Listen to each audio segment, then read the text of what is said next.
ఇటు కరీంనగర్ జిల్లా గంగాధరలో ఏదైతే రైతుల సమస్యలు పరిష్కరించాలని చెప్పేసి వేడుకుంటే ఆ రైతులపైనే కేసులు పెట్టేటువంటి సందర్భం నెలకొంది. దాంతోపాటుగా బీఆర్ఎస్ ప్రధాన ప్రతిపక్షమైనటువంటి బీఆర్ఎస్ నాయకులు కూడా రైతులకు న్యాయం చేయాలని చెప్పేసి కోరితే వారిపైన కూడా అక్రమంగా కేసులు పెట్టినటువంటి సిచ్యువేషన్ మనం చూస్తున్నాం. ప్రధానంగా దీనికి అధికారులే కానసన్నాల్లో అధికారుల దగ్గర ఉండి కేసులు పెట్టిస్తున్నటువంటి ఆరోపణలు వస్తున్నటువంటి పరిస్థితి. ప్రధానంగా అధికారులు కూడా కాంగ్రెస్కి వత్తాసు పడుతున్నటువంటి సిచ్యువేషన్ మనం చూస్తున్నాం. ప్రధానంగా దాంతోపాటు కూడా అక్కడ ఏదైతే ఎమ్మెల్యే సత్యం కూడా ఈ కేసులు పెట్టాలని చెప్పేసి పురమాయిస్తున్నట్లు ఆయన ఆధ్వర్యంలో జరుగుతున్నట్టు కూడా ఆరోపణలు పెద్ద ఎత్తున వస్తున్నటువంటి అంశం కనబడుతుంది. ప్రధానంగా అటు దానికి సంబంధించి మనతో స్పందించడానికి మాజీ ఎమ్మెల్యే సుంక రవిశంకర్ కూడా మనకు ఫోన్లో అందుబాటులో ఉన్నారు స్పందించడానికి. రవిశంకర్ గారు నమస్తే అండి.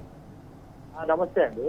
అక్కడ రైతుల సమస్య అధికారుల ముందు కావచ్చు రైతులకు సంబంధించి అసలు అక్కడ జరిగినటువంటి ఇష్యూ ఏంటి, ఏం జరిగింది అసలు? నారాయణపూర్లో కలెక్టర్ గారు సిపి గారు వస్తున్నారు ధాన్యం కొనుగోలు సెంటర్కు. అంటే మా ధాన్యం దాదాపు 45 రోజులుగా ధాన్యం కొనుగోలు జరుగుతలేదు, మా ధాన్యాన్ని కొనుగోలు చేయాలని అడుగుదామని రైతులు అక్కడికి పోయిన సందర్భంలో అక్కడికి సత్యం ఎమ్మెల్యే కూడా చొప్పదండి ఎమ్మెల్యే రావడం జరిగింది. అడుగుతున్నప్పుడు మా ధాన్యం కొనుగోలు జరగలేదు, తొందరగా మా ధాన్యాన్ని కొనండి అని అన్నప్పుడు ఏం తమాషాలు చేస్తుండ్రా అని ఇదే సత్యం వాళ్ళను బెదిరించి మరి అక్కడ నిర్మల అని ఆ ప్యాడీకి సంబంధించినటువంటి ఇన్ఛార్జ్ తోటి వీళ్ళ మీద రైతుల మీద దాదాపు 8 మంది మీద కేసులు పెట్టి వాళ్ళని రోజు పోలీసు వాళ్ళతో ప్రెజర్ పెట్టి ఏం చేస్తున్నారంటే జైలు పంపాలి, రిమాండ్ చేయాలని పోలీసు వాళ్ళ మీద ప్రెజర్ పెట్టడం సత్యం. వీళ్ళు పాపం కుటుంబాలను వదిలిపెట్టి దాదాపు సుమారుగా 4-5 రోజుల నుంచి కుటుంబాలను పిల్లలను అందరినీ కూడా వదిలిపెట్టి వీళ్ళు ఎక్కడో తలదాచుకోవాల్సినటువంటి పరిస్థితి. ఇవాళ కాంగ్రెస్ ప్రభుత్వం మేడిపల్లి చేస్తున్నటువంటి పరిస్థితులకు రైతులు ఆందోళన చెందేటువంటి పరిస్థితులలో ఉన్నారు.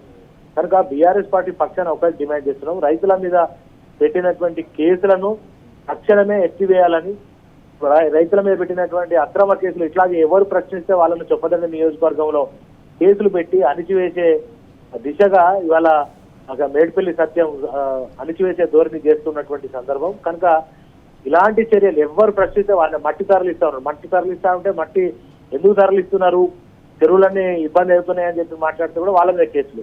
ఒక పని జరుగుతలేదు, ఆ పని జరపండి అని అన్నందుకు కేసులు. ఇలా ధాన్యాన్ని కొనండి అని మరో 50 రోజులుగా మరి హమాలీలు దొరకలేదు, లారీలు వస్తలేవు, మరి 10 కిలోలు క్వింటాల మీద కట్ చేస్తున్నారని అడిగినందుకు ప్రశ్నించిన ప్రతి ఒక్కరిని కూడా ఈ విధంగా అణిచివేసే దిశగా మేడిపల్లి సత్యం ఈ మూడుగా అసలు ఇవాళ చొప్పదండి కాన్స్టిట్యున్సీ ఒక ఎమర్జెన్సీ తలపించే విధంగా ఇవాళ అణిచివేసే పరిస్థితి మేడిపల్లి సత్యం చేస్తున్నటువంటి ధర్మిలాలో ఇవాళ రైతులు తీవ్రమైనటువంటి ధాన్యాన్ని ఇప్పటికి కూడా దాదాపు ఒక 40% ధాన్యం చొప్పదండి నియోజకవర్గంలో కొనుగోలు జరగకపోవడం నిజంగా దురదృష్టకరం. కాగా మరి ఇటువంటి కేసులు మేడిపల్లి సత్యం పోలీసుల మీద ప్రెజర్ వేసి పెట్టిస్తున్నటువంటి సందర్భం వస్తున్నది. కనుక తప్పకుండా బీఆర్ఎస్ పార్టీ రైతుల పక్షాన నిలబడుతుంది, కొట్లాడుతుంది. రైతుల కోసం తప్పకుండా అవసరమైతే వీళ్ళను కేసులు ఎత్తివేయకపోతే కలెక్టరేట్ కూడా ముట్టడి చేస్తామని చెప్పి కాంగ్రెస్ పార్టీని హెచ్చరిస్తాం. రైట్, థ్యాంక్ యూ రవిశంకర్ గారు.